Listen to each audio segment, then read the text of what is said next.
So if you smelled smoke over the weekend, this is why. You're taking a look at a map here showing where that growing wildfire is that started on Saturday and exploded in size now. At one point on Saturday, the smoke was visible from satellites in space. The fire is being blamed here for the death of New York State Parks employee Dariel Vasquez. He was just 18 years old. Officials say that he was hit by a tree while working with firefighters. That's devastating. This morning, Eyewitness News reporter Reagan Medji live in West Milford, New Jersey for us with the latest on this fire. Reagan? Hey guys, we were in New York earlier in the hours for our broadcast for the morning show, and now we have gone into the New Jersey side just to show you that this is a wide area where firefighters are trying to tackle this wildfire, which is spanned into 2 states. So I'm going to step out of the way so you can get an idea of where we're at. We are in West Milford. This is in Passaic County in New Jersey. We're looking at Franklin Volunteer Fire Department, and I want to make mention that we have hundreds of volunteer firefighters tackling this blaze, both on the New Jersey side where we're at right now and also in the New York side. Not only do we have Franklin Fire Department, I just spoke with those guys, we also have the Milton Fire Company as well.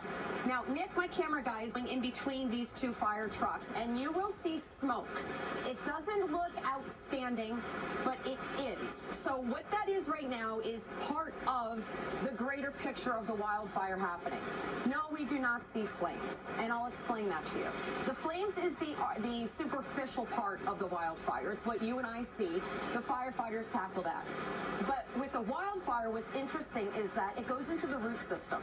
So I've been told by the volunteer firefighters that right now what the deal is that while we see the smoke coming up, that's because there is still a slow burn about 12 inches deep into the soil, which is all dry here in New Jersey and also over in New York.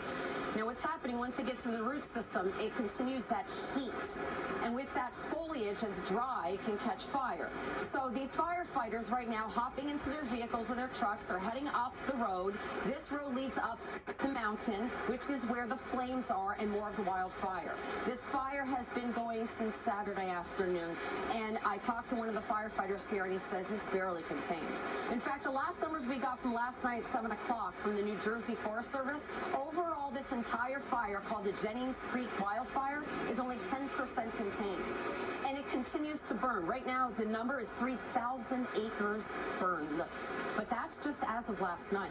We're going to get a 10:30 update this morning to find out exactly more about the containment. We're also going to find out about, how many acres have continued to burn.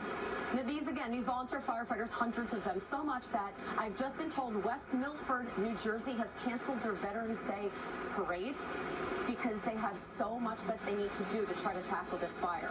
The volunteer firefighters also told me that on the New York side, in the Glenwood Lake area, 4 homes were destroyed yesterday. Luckily, on the New Jersey side, that's not the case. They don't have homes that are destroyed here yet.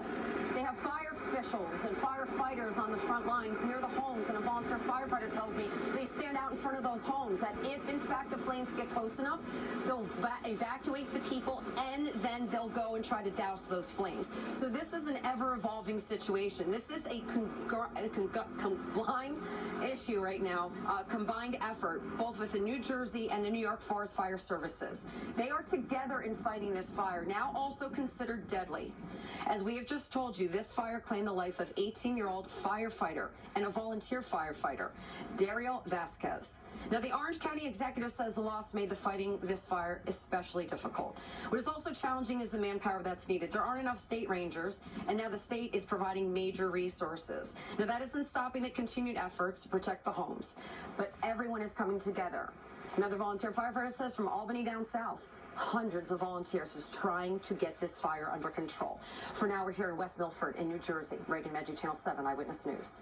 Oof, all hands on deck. Thank you for that, Reagan. It just really speaks to the problem, this drought we've been having, drying conditions. But you were also talking about the winds.